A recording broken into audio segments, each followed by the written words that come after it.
No, No. I No. I lived there for several years and that didn't go Yeah. well, the And snow. it's been snowing more recently. It's not really Great. supposed to snow here. Mm-mm. Yeah. Well, it looks like we have gone live, so I can welcome us in here. Welcome to another installment of Stonehouse Readers, originally begun by my fellow Stonecoast MFA alums Troy Myers and Amanda Flo, in response to the need for a writing community and just for some human interaction during the pandemic. And I volunteered to come on after I graduated just a few months ago in January, so I could stay in touch with the community. Um, I'm Shannon Bowering is my writer's name, but I am married now, so my actual legal last name is Stride. I'm kind of like a woman between two names right now, so it's a little strange. Um, and we read every Sunday night at 8 p.m. and Eastern time. And we're always looking for readers. So if you're interested, please get in touch with Amanda, Troy, or I, and we can get you set up. I think we have a few dates in May that are still open. So please get in touch with us for that. Um, and I have to keep up with Troy's tradition of always saying hello to all the parents out there who are watching. And I'm going to add a hello to spouses, children, siblings, any of our great family that supports this weird writer's dream of ours. And tonight I'm extra excited because I am welcoming three lovely. We've got Julie Brown, who's pop fiction, Catherine Palmer, creative nonfiction, and Jillian Hanson poetry. And we survived a plague together. Literally, we came in with the pandemic and we went out. I guess it's still going, but so most of our experience together has been in these boxes. So welcome all of you guys. Thank you for coming. I'm so excited to see you again. Great to see everybody. Yeah, and we were chatting a little bit when we came on about where we're all writing from, but if we could just say it again so that people who weren't listening in the beginning can know where you go. Catherine, want to talk about where you are? Sure. I write from Vermont in the Northeast Kingdom, the far north of Vermont, where spring is still arriving. We had crocuses and snow today, but it's a beautiful, beautiful place. Mm. Jillian? Yes, I am in southern Maine, in Raymond, which is on Sebago Lake, or we live on Sebago Lake. And I haven't seen any crocuses, but I did hear the peepers for the first time today. So, And Julie? Hi, I'm Julie Brown. I am writing from Seattle, where it snows one day and is 70 degrees the next. Yes.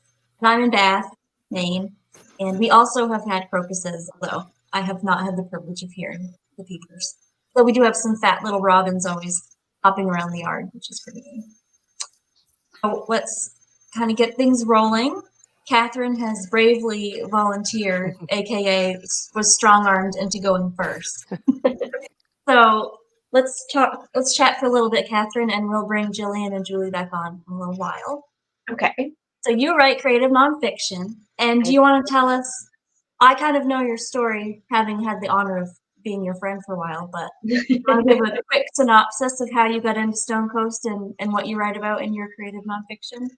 Sure. So I have a lot of stories, but the one I'm really focused on now is this period of my life in 2018. I left a career of 30 something years and just kind of jumped into the unknown.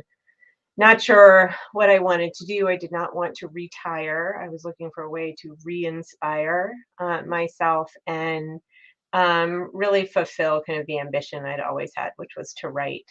And I found myself lucky enough to be in this cohort at Stonecoast, to be really encouraged and given a safe place to learn and to grow as a writer. My thesis, which I'm going to read from tonight, which is really sort of let's call it a very rough draft of a first draft of an idea of a possible memoir, really focuses on kind of this period of my life, being in my middle 50s, and trying to kind of really test out the theory that it's never too late to be what you might have been. I love that. So I always love reading and hearing your work, and I'm very excited. So if you are ready, take it away. I am ready. So I am going to read from my thesis work, and I'm going to read the first two short chapters. Salt water. I'm not the skinny dipping type, but I dared myself to be bold and swim topless in the blue-green sea glass waters of Abaco Sound. I plunged into the waves again and again, trying to wash away all my failures and insecurities, a hapless attempt at renewal. This was supposed to be paradise, Christmas vacation in the Bahamas, where I could leave work stress behind and breathe for a few days. I'd upgraded our airline tickets to first class and rented an oceanfront villa, all the relaxation that money could buy. Why not? I'd earned it. I deserved it. I was miserable. I'd seen a little plaque in a local gift shop that read, "Salt water cures everything." Apparently, all it took was tears, sweat, or the sea to heal what's broken. And yet, as I stood waist deep in the Atlantic Ocean, neck creased with the remnants of last night's perspiration-soaked dreams, eyes swollen from a storm surge of tears, I could not pull myself together. The day Peter and I had arrived in Marsh Harbor, we ate a late boozy lunch at Snappa's Grill and Chill, where I wondered if the conch fritters were off and vented about my job with a litany familiar to most corporate denizens. This happened in that meeting. Can you believe she would do such a thing? He's such a kiss ass. Management doesn't know what they're doing. I'm drowning in email. I barely have time to pee, never mind eat lunch. Peter lined up our empties while I ranted. Just let me blow off some steam, then I can relax, I promised. For 30 years, I'd shared this kind of same shit, different day work stress with friends and colleagues over cocktails and texts. Lately, though, my reactions to everyday annoyances had begun to intensify beyond the rejuvenating powers of a wine glass emoji or an actual glass of wine. I had become a hothead, explosive under the same kind of pressure I used to thrive upon. My supportive partner signaled the waiter for another round. Yes, Peter said, he remembered when I'd screamed into the phone and when I texted I quit and then frantic tried to unsend it. Since we both worked from home, he'd been there that time I'd slammed the back door and flung myself on the lawn. Headphones from the hastily ended call still hung from my neck as I laid on the ground and stared at the clouds. I remembered that scene as I floated in the salty, supposedly curative Bahamian sea. It was only a few weeks before when I'd felt myself decaying in the late autumn grass, a neurotic, middle-aged woman. Compost. Each morning we were in the Bahamas. I carried a steaming cup of coffee to the water's edge and curled into an aqua-painted Adirondack chair to watch the sun climb out of the sea. In that idyllic setting, I seethed about my job while massaging the knot at the back of my neck. Conversations played on repeat. When I thought to inhale, my breathing was ragged. I should have said this and I should not have said that. Emails and instant messages lacking context and tone, twisted like earworms. Terrible songs I couldn't get out of my head. I blamed one person then another for my discontent. Was it them or was it me? When did it get so damn difficult? Hormonal hot flashes and sleep-deprived self-doubt were recent additions, perimenopausal fuel to the fire, but not the underlying cause. I'd never taken my career this seriously before. Why suddenly did I care so much about my position? Maybe it was because I'd turned 55 that summer. More and more, I worried about how my young colleagues regarded me. My work responsibilities pressured me to be always on, online, on time, on point. Visibility was expected at all hours across all channels. Virtual meetings, emails, chats, and texts, a structure ideally suited to the growing number of millennials, so-called digital natives employed by my company. While the pace of my job was accelerating, I was yielding to midlife brain fog and the tractor slow tempo of rural life in Vermont. Moving to Vermont had underscored time's vicissitudes for me. Life moves slowly and with purpose outside my office window. My neighbor tended his garden, cows grazed in the meadow, while inside my computer monitor, the speedometer stayed pegged in the red zone. I struggled to keep up with the pace, the technology, the ambition. Was it because I couldn't adapt, or had I simply lost interest? Or maybe I was not meant to be there. The Atlantic sand shifted with the tide beneath my feet. I was reaping the rewards of a long career, playing the role of an ambitious businesswoman. But is that who I wanted to be? Had I missed some sign along the way to take a different path?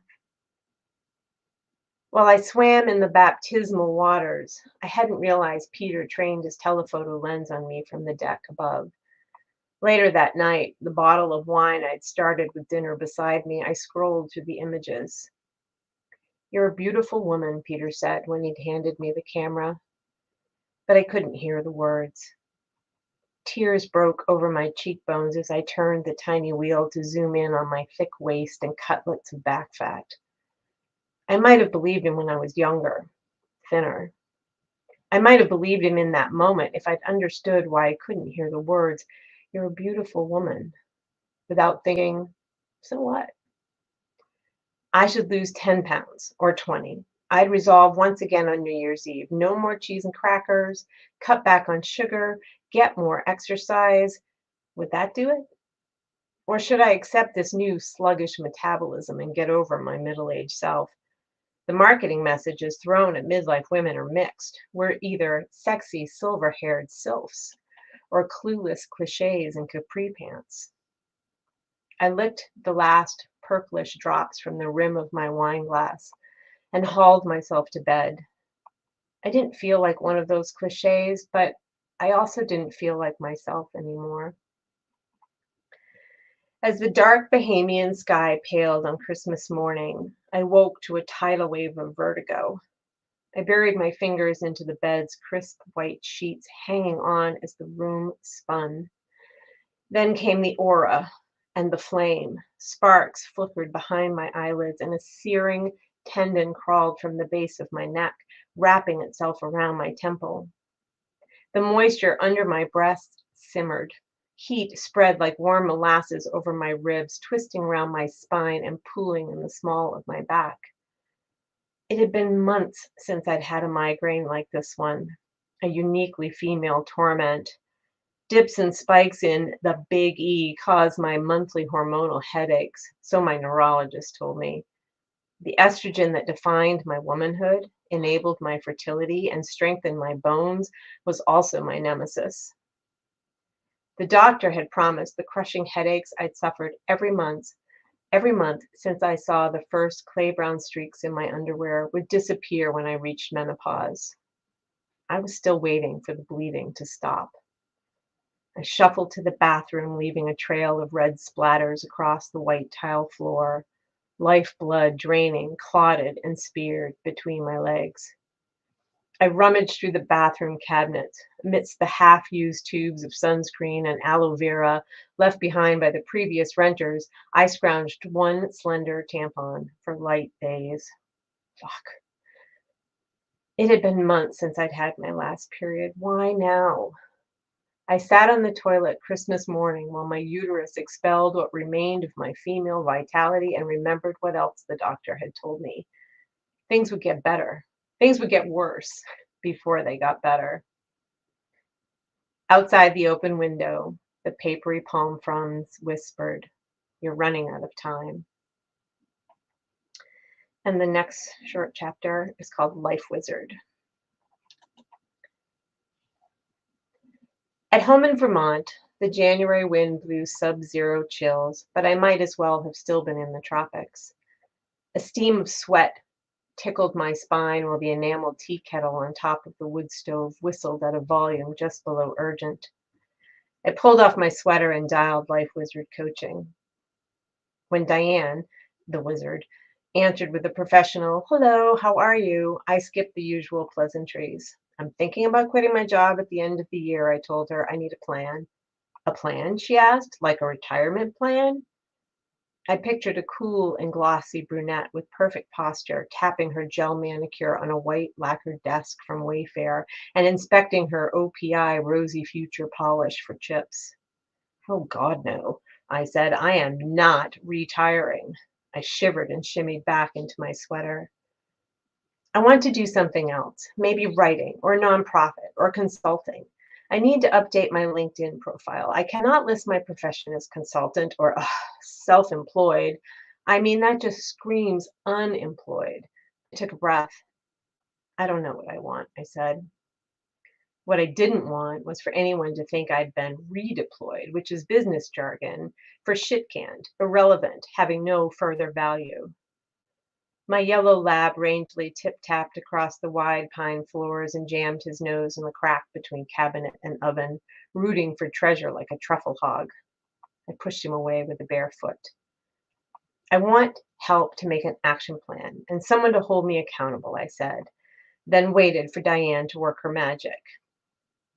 "Yeah," she said, "we're not going to do that. That's not how I work. My style is intuitive. I'll help you reclaim pieces of yourself that you were not able to access." I raised one eyebrow at the dog, and he raised both of his in return. "And I will call you on your bullshit," the wizard added, intuiting my skepticism. "You could have called any number of consultants to help you write a new LinkedIn bio, but," she paused, "how can you write your next chapter if you don't know what it is?" Diane was right. My job in marketing had been to help companies tell their stories, but I hadn't given much thought to my own. I went to work, did the job, got paid. Oh, sure, I strived to do well and thrived on recognition. I had earned promotions from clerk typist to management, but I was tired of striving after 30 years in the business world, and the rewards, like my efforts, were waning. By itself, the work had become rote. Was it lack of confidence or imagination that had kept me in one career for so long? I had often fantasized about quitting my corporate job to reinvent myself in some more fulfilling and creative capacity. Until recently, I had neither the resources nor the nerve to make that kind of leap. Even switching one job for another had been scary. I was at one company for 18 years before finding the nerve to leave. I thought, how long before this new company finds out I'm a phony? Despite my education and experience, imposter syndrome persisted. The reality should have been more instructive. In that one move, I dramatically improved my authority, my income, and my job satisfaction. But that was 10 years ago. Could I do it again? On the morning I returned to work from vacation, I slurped a probiotic shake and scanned emails from the bathroom. While tapping out replies, I'd wondered who else sent directives, opinions, and meeting invitations from a similarly vulnerable position. Everyone poops and carries on like it never happens. We're all the same, cogs on the corporate track. From the hill behind my house, I can sometimes see Mount Washington, famous for its extreme weather and steam-powered cog railway that climbs steeply to the rocky summit. At times, the grade reaches a vertiginous 37%, yet only one person shovels fuel into the fiery engine to keep it moving. Shovel faster, faster. That's what my career felt like at times. Diane interrupted my internal spiral. You need to give yourself a break. But I had always been compelled to keep shoveling, to keep moving forward. I have stacks of journals filled with demanding lists. I should, I must, I need to. Goals, objectives, metrics, deliverables, recognition, rewards. These are the things that had propelled me throughout my career. I couldn't just get off a moving train, could I? What do you mean, I asked Diane, give myself a break?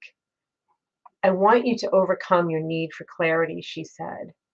When we look ahead, everything is receding on the horizon. I tried to remember when I'd ever seen my future clearly or given myself a break, when muscle memory hadn't demanded I keep feeding the fire. And there will be homework, she said. Homework? I feigned outrage. Humor was my go-to game when feeling challenged. I find my clients make the biggest changes on their own in between meetings, Diane continued. No hint of wanting to play along. But if I can DIY this, why am I hiring you? Hilarious, Catherine.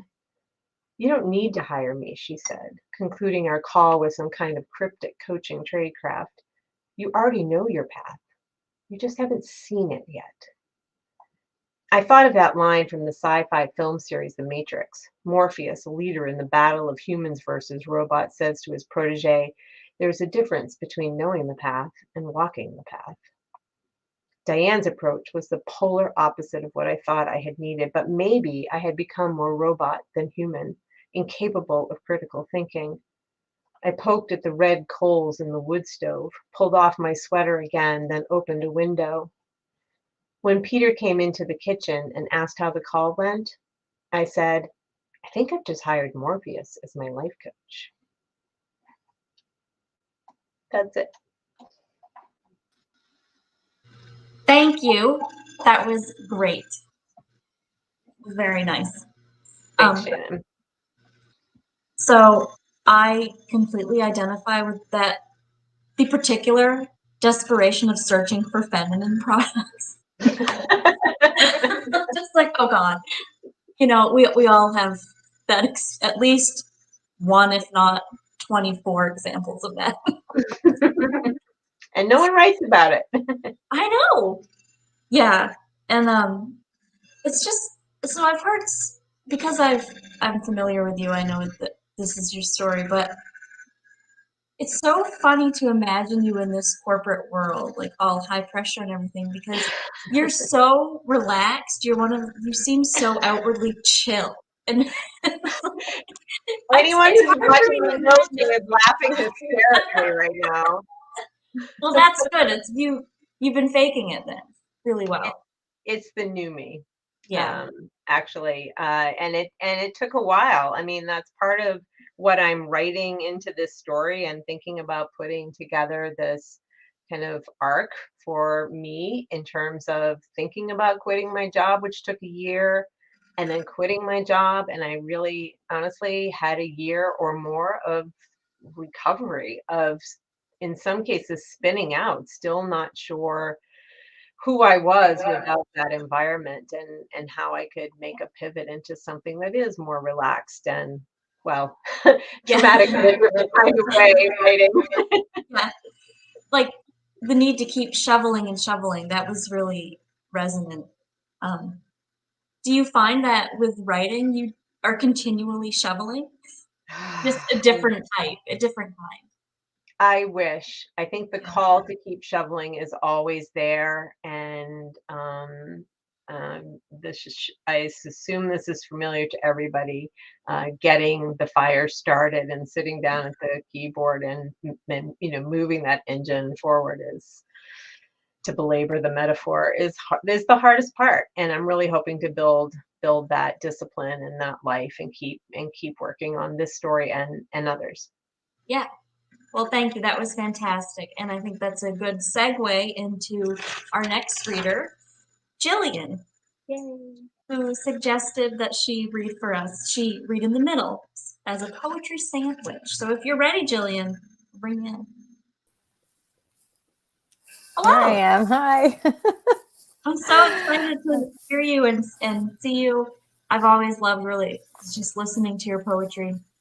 Thanks. Do you want to tell us a little bit about the type of things you typically write and what you're going to be reading tonight? Yeah, sure. Gosh, with poetry, I definitely have certain themes that come up over and over again. If anyone who's familiar with any part of my thesis knows that I wrote a lot of poems in the last couple of years about my body, about having a body, about being embodied. I also wrote a lot of poems about my mom. Um, and my daughter. So motherhood is a big theme for me. Um, yeah, and nature. I live on a lake in Maine, and nature is really my solace. And so, yeah, that's what comes up usually. That's what you'll hear about mostly. All right. Yeah. That sounds great. And are you reading from, is this new work? Is this stuff you were working on for your thesis? It's a mixture. Some of it is some of these poems are poems I wrote for my thesis. Not all of them. Some of them are newer. So it's just it's a mix of things. All right. I Yeah. like mixes of things. So if you're ready, take it away. Awesome. All right. Thanks. Well, I think I'll start. I just got back yesterday from a trip to Minnesota, which is where I grew up, to visit my parents still live there, and particularly to visit my aging mother, who's had Parkinson's for several years. So I think I'll start with a few poems that feature her and family and memory. So this first poem is called "In Minnesota, My Mother Hallucinates Me." 1. Little Blondie lurks in the corner, midday or middle of the night, a child spook. My mother complains that Jill has made a mess of the table or ripped the curtain, but curtains hang like stone in the closed air, unripped, and I am at least at all times during these times, one or more time zones away. Some bit of my essence must be wedged in a crevice in her mind, as she is in mine. I imagine us tied to chairs like thieves or foot caught in bear traps, gnawing at our ankles. I am a specter in her condo in Richfield, 7 states away, still messing up her stuff like I used to in the old house by the river. She keeps me close. She keeps me, for I am the spark in her dark. I, on the other hand, push the wedge of her with my mind, pound it with fists, but she won't go. Her voice threads me. Her thoughts appear in my organs, my blood. She is the dark to my spark. So I guess we need each other. I can't shake the feel of her. Fear crouched at the edge of a black hole, a vigilance I never understood as a child, as things generally seemed okay, sometimes calm and beautiful, mostly the same each Minnesota morning. Last night in Maine, the power went out. The generator kicked on and woke me to a deeper dark. As the wind wailed, I called out to myself, summoned me back from my mother's visions. What's a spark without her dark to shine in? What's a daughter without her mother to push off from? Push off, swim back. 2. Like setting a trap, I will prop open the screen, place a lacquer tray in the middle of the floor and back away. I have made for you a place, a blue room with white curtains, all the things you love, feathers in a glass vase, white table, paper, glue, scissors, mandala circle of hand-picked agates, pewter dish of lupin blooms saved from spring and bees, Minnesota flint to burst fire on our anger, a marshmallow. Come and lie down, I will lie down too. Climb back, little spark. I have made space for you in the valley between my shoulder blades, where wings would fold if I had them. If I had them, I would fly you out of dark corners, retrieve you from your hauntings. I would have called sooner, but a bridge had to be built. It required a lot of materials. Forgive me. I have learned what it's like when you're gone. I want nothing to do with that kind of silence. This is called Taffy Pull. Sometimes, hardly ever, our mom made taffy if we promised to pull. She buttered our paws so the hot wouldn't stick. It felt dangerous, the burn, like something children shouldn't do, handling lava. Our 4 small hands pulled and folded, greased gold, pulled and folded, formed matter between sisters, pulled and folded a twisted brunette spin like our mother's hair. She watched, apron hip cocked, waving a wooden spoon, shouting instruction, while hot caramel strands dripped into the dog's pink mouth. In the adrenaline slack tide, joy cooling, she cut while we twisted in wax paper the too sweet hardened lumps which hurt our molars to eat. Here's one more motherhood poem. It's called In Time to Be Grateful. You spoon-fed me rice cereal, sewed tiny dresses, propped me up for wide-eye photos. You let me eat black olives off my fingers, pushed me out the back door to hide between blades, absorb the wormy mysteries of dirt. You showed me how to do woman things, bake, sew, diet, dress, type without looking, look good no matter how I felt, take all the blame. You made yourself into a high wall to push off from so that I could become myself, a different kind of kinder mother. Thank you. So I thought I would read a couple poems that came out of the pandemic and the craziness of the last couple the last couple of years.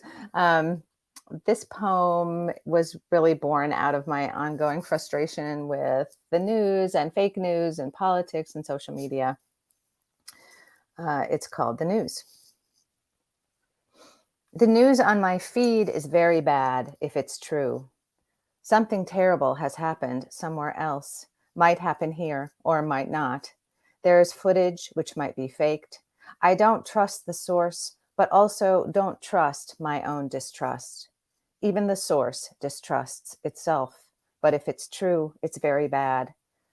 It hurts to imagine it, but I do. I imagine it happening inside my skin. In this way, I am forced to feel both the bad thing that may or may not have happened and the loss of certainty itself, a raw stump where my useful hand was. This is a new vertigo, a multiverse of grief. My spinning head is full of sticks not dry enough to burn.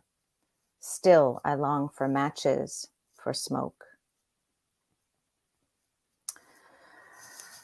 So, I wrote a lot in 2020, which was helpful in such a weird year, in which I mostly felt dismayed and helpless at every turn.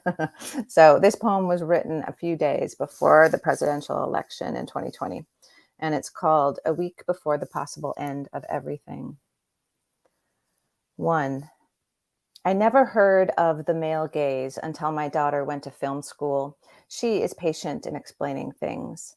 Now I see it everywhere. I see it in my own eyes, patriarchy tinted lenses stuck to my eyeballs. Stupid, stupid patriarchy. How had I not seen before the many layers that cover my sight like a stack of clamshells, tin can lids, cupped hands?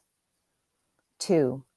At home alone, I practice seeing. I peel back the spandex skin that contains my excesses, my flow of flesh. Remove the Vaseline lens from my knee-jerk brain to see differently. Selfie my rolling landscapes close in, small bites. Dimpled hills, dented hide. I anoint my lunar surface with original baby gazes. My attention, the beginning of devotion. 3.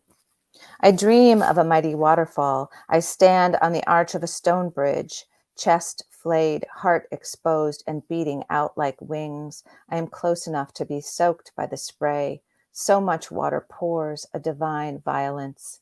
Kali must be in charge of this flow. She takes all my words, takes my naked heart, replaces me with terrible awe. 4. I light a beeswax candle. It buzzes with bee spirit, gives buttery light. Global cacophony rises after dark, binding me. It rings my ears, brings me to my knees. It hurts to bend. I bend. I pray a waterfall of prayers for my daughter's lifespan. also Earth's. I beg that the movie be long, a love story, happy ended. I could accept my own extinction if I have to, not hers or hers. I also had the very weird experience in 2020 of having to have my appendix out. And so this poem is called Emergency Surgery. Inside the hilly landscape of my abdomen, I imagine each wet shape snug, humming intricate harmonies, my appendix fat like the pinky of a sausagey hand. I picture flare, hot swell, how it lit its own fuse. Tired of playing a bit part, maybe, it rigged itself to explode. Wish I'd been awake to see when they pulled it out, still grimacing. I'd have liked to bring it home in a cup. Instead, I find a gray stone shaped like a porpoise. Give it a lick of my DNA, wrap it in birch bark, tie with red thread.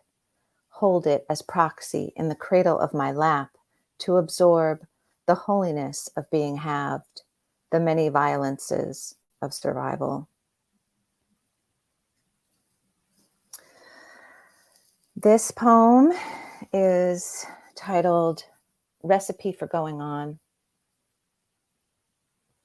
Take down the awakeners, ginger to bring heat, cinnamon for a twist, vanilla to welcome. Stand and assemble what you need, even while the drone in your head insists words won't come.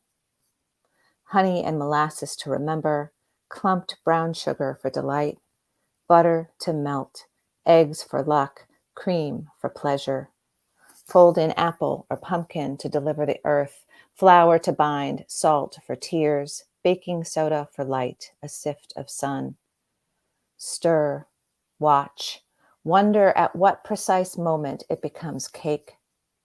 Like you, it requires time in the fire, heat and desire to inspire a wet mess to rise. What I mean to say. Most days I despair of it. The inarticulate clench, the itchy throb, bone deep, that wants but has no words. Most days I try and try, give up and go out for a walk. Sun casts fern shadows so exquisite, they're almost prettier than the ferns themselves. The dumb joy of being alive points fluttery fingers at the velvet explosion of roses blooming next to the house, planted before we got here. Nothing needs saying. Without my help, they'll likely bloom again next summer. This poem is called Something About the Light. Something about the light makes me choose October for marrying. Its slant speech rustle, its gold shine flatters a bride. Twice I've married in October, 18 years apart. Despite its bone closets, its lurk of spooks preparing for their big day. My second husband and I celebrate our anniversary with kayaking or hard hikes in the whites. We are that or outdoorsy couple, our mountaintop smiles say. We install solar panels on the roof, eat local produce from our CSA, light bonfires in the fire pit on the patio, a careful pattern of stones underfoot. Most days we orbit different suns, work from home offices on different floors, bump into each other in the kitchen, dinner in front of Netflix. I watch him from my second floor window as he settles on the dock to meditate after lunch. I want to join him, so I lie on the wool rug, imagine his sky. We don't talk about things we can't see, which takes some effort. I wonder how long I can hold my tongue. I wonder how long it will last.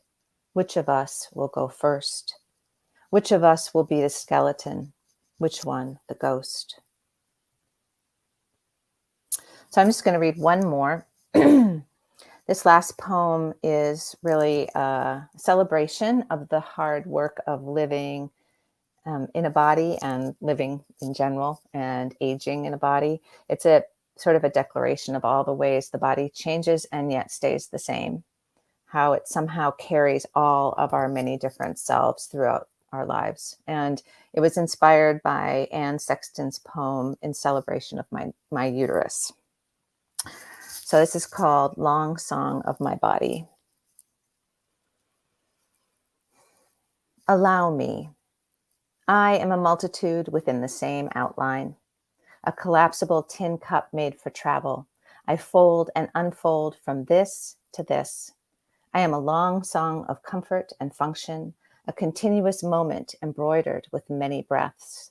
I am a sod house wired with spirits.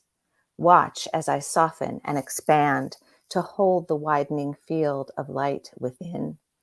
Many selves here, more and more. One collects stones at the open mouth of Lake Superior. One chokes on her words in front of her mother. One cuts class to smoke by the river. One takes the city bus to theater class. One stands forsaken at the mirror in cut-off shorts. One lies to her boyfriend about the rent. One gets married in a $60 dress. One labors like a freight train. One drives carpool, backseat filled with tissue paper flowers. The girls' only film strip in 6th grade got it all wrong. Nothing about being female resembled those demure drawings. Not the rosy hot froth of 400 periods, nor the petal pink daughter, blue on arrival. Not the swell of tonsil, nor the sacrificed appendix. Purple surgery scars writhe the skin like worms, etch runes of protection. One is white hands deep in dough.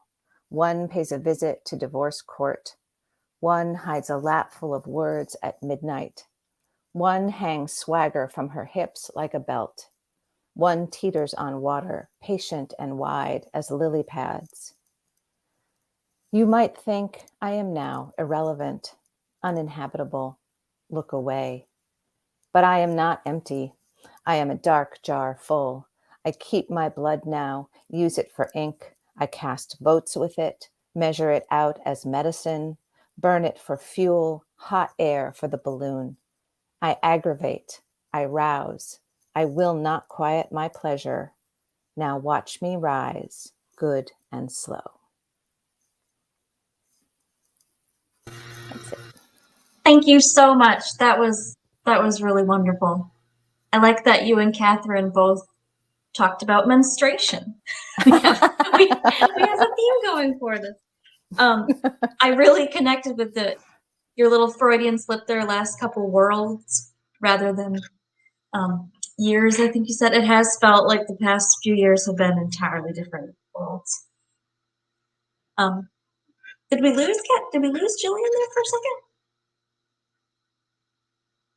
I don't know if we've lost Jillian. Oh, there you are. Sorry, you disappeared on my screen. I don't know what happened. You disappeared as well. Sorry Okay. about that. Yeah, what That's were you okay. saying? Well, thank you for sharing. That was beautiful. I love the rhythm of your language and all of those. Just great imagery in that last poem about how many different selves we are in this one body. It's just, I really love that. Thank you. Thanks, Shannon. Yeah. And for those of you just tuning in, this is I'm sorry. It's been a long day. Thank you for tuning in to Stonehouse Readers. I'm Shannon Bowering, and we just heard some lovely poems from Jillian Hanson. Catherine Palmer read some great creative nonfiction. And we are going to move on to Julie Brown, who's going to read some pop fiction for us. So thank you again, Jillian. We'll bring you back on at the end for a little quick more chat. Okay. All right. Julie is pop fiction. And I have been lucky enough to read a lot of your work. Do you want to tell the folks a little bit about the novel you're working on? Yes. Well, one, I'm not going to read anything about menstruation tonight. Okay. Odd person out. So I am working on a alternative history. Before Stonecoast, I was writing thrillers. I'm not sure what happened, but this is a alternative history that takes place in the early 17th century in Africa. Okay. And even though you're not talking about menstruation, it is all about badass women just ruling the world, which we all need Oh, to hear more of. always. All right, well, take it away. All right. Thank you, Shannon. I'm going to read the first scene from my work in progress, which was also my thesis, but it has been revised. It is called Loyalty. Kana, 1609. Gray monkeys and spotted hyenas screeched as I ran over dirt and branches and small rocks on the wide, flat path deep in the forest, carved out with machetes by my ancestors. The rough terrain didn't bother me.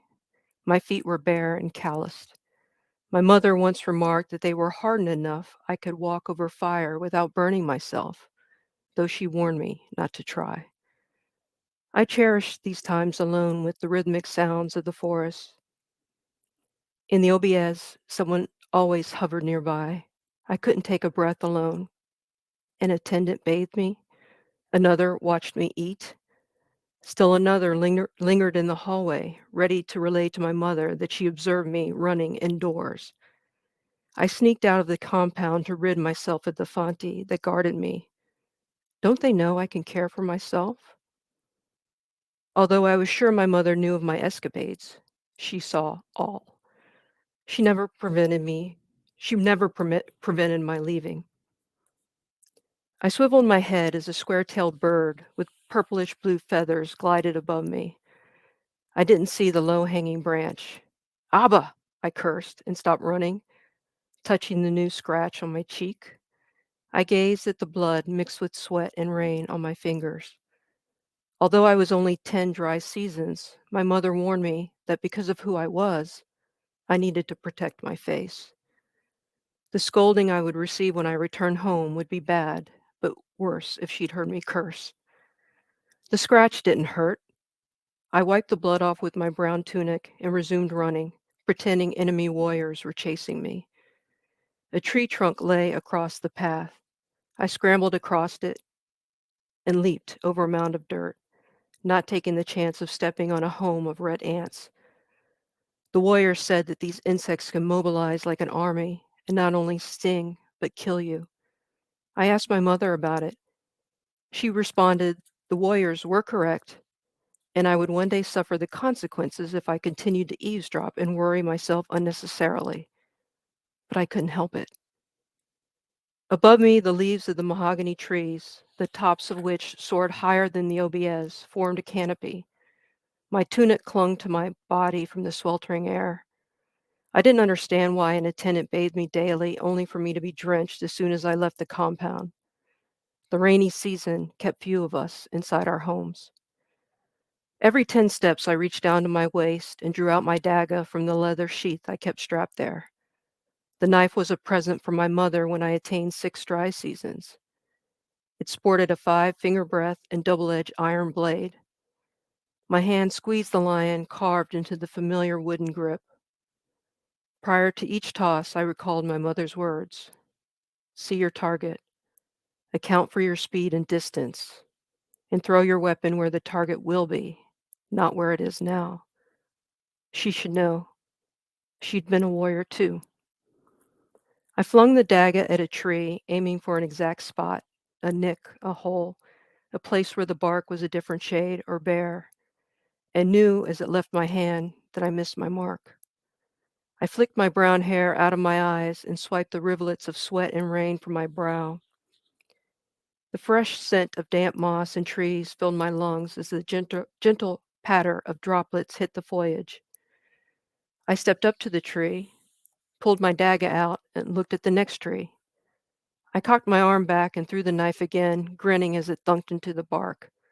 I left the path, hopped over a shrub, and pulled out the knife. A girl's head popped out from behind the trunk. Abba! I jumped back a pace, dropping the dagger. I picked up my weapon and pointed it at her. Her gaze focused on me. The forest sounds faded away. The girl stepped over the tree's gnarled roots. She wore a purple pano, a long rectangular cloth that wrapped snug around her torso, but freely about the legs. The fabric was shiny looking. Her family possessed wealth for her to wear such material.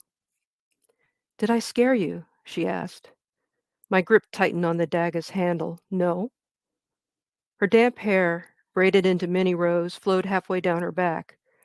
She was slender like I was and appeared to be the same age as I. "Then why did you drop your dagger?" I glanced at the object that had betrayed me. It slipped out of my hand. "You almost hit me. It's not my fault. It's not my fault you were hiding. What were you doing back there? Spying on me?" "I wasn't hiding or spying. I was studying." "Studying what?" The girl glanced upward and turned, placing her palms on the bark above a winding vine. "This mountain fig. It's beautiful, don't you think?" She spoke Kanian, but that didn't tell me where she was from, since some people in our region were multilingual. It was an ordinary tree. "I suppose." To impress her, I added, "Our healer uses the bark to mend certain ailments." "Trees speak to us." The girl's voice was reverential, as if she were praying to Bella Alua, the tree goddess. "They've lived here for hundreds of seasons and tell stories of what they have witnessed." This tree-gazing girl was no threat to me. I straightened and lowered my dagger. "Trees don't speak." "Then you're not listening." She pointed. "Look at the leaves. See how they sway? They're speaking." The leaves were moving. I waved my hand. "That's only the wind. Why do you think about such things?" She turned to look at me. "Why aren't you thinking about them?" "I have more important concerns. Why were you behind the tree?" "I heard you stumbling around. I wasn't sure what you were up to. I hope you weren't trying to sneak up on anyone because you'd have failed. Then you threw that weapon and I thought I'd be safer." She gestured at the tree. "Behind there." My face grew hot.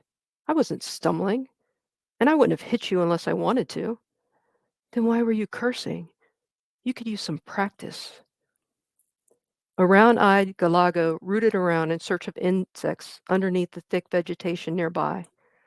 I squeezed the handle of the dagger and opened my mouth to tell her I practiced every day, but decided not to share that with her. I should be a better thrower by now. "I'm a warrior." The girl's hands went to her lips. Hips. The girl's hand went to her hips. "Then I'd hate to see the rest of your army. They won't win many wars if they throw like you. And you shouldn't hurt the trees with your dagger. Can't you aim it at something else?" The insolence! I gritted my teeth and stepped toward her. She smelled of sweet berries, as if she perfumed herself. "You should be more careful with your words. What's your name?" "F.A." "F.A.?" I repeated. She relaxed her arms. "What's yours?" I peered closer at her to see whether she was joking. She looked at me, her slender face calm and without artifice. "You don't know?" F.A. shook her head. I lifted my chin. "I'm Princess Chibuke of the Queendom of Kana, the land of the warriors, but everyone calls me Chi, except for my mother." The girl's expression didn't change. "Let's agree on something, Chibuke." "What?" "I'll be more careful about what I say as soon as you're more careful of where you aim." She took off running on the southeastern path. Stunned, I shook my head. I hadn't finished speaking to her. "Wait!" I called after her. "I said wait!" F.A. did not stop. She was not fast, and her gait was graceless. It was a good thing she wasn't a Kanian. She could never be selected to join the warriors running like that. After a few moments, when she did not return, I headed north in the direction of home, concentrating extra hard on my dagger throwing. I needed to get better, so no one would ever question my abilities again. Now, every time I stepped off the path to pull the knife out of a trunk, I looked for a strange girl hidden behind it. A tree branch snapped. A scent more human than animal reached my nostrils. Maybe F.A. had returned and was following me. This time, I would scare her. I moved to a nearby bush and crouched behind it. Peering around it, I gripped my dagger and scanned the woods, looking for her. And then I drew in a sharp breath. A man stood 10 paces away, facing the other direction. He was scrawny, his clothing strange. The bottom cloth was tan and enclosed each leg separately. The top was an orange garment that covered his arms and torso. On his head was a covering in the shape of a triangle, surrounded by a circular brim. He set his legs wide apart and brought his hands together in front of him. A stream of dark yellow liquid arced in the air and spattered the leaves and sticks and moss on the ground. I clapped a hand over my mouth. I'd never seen a man make water, not even my father. The man fiddled with his private part and then turned in a slow circle, his head cocked. I ducked behind the dense bush before peering out again with one eye, holding my breath. Unhurried, his gaze swept the area, lingering at the spot above where I squatted. Finally, the man ambled away, heading in the same direction as Effie. I didn't move until I could no longer hear his foot coverings disturbing the leaves. Exhaling, I stood and looked down at my shaking hand, still clutching the knife. My heart beat as fast as a cheetah. I wasn't fearful because he was a man. In the Canaan market, bigger men than he shook when my gaze fell upon them. It was his face that upset me. It was pale.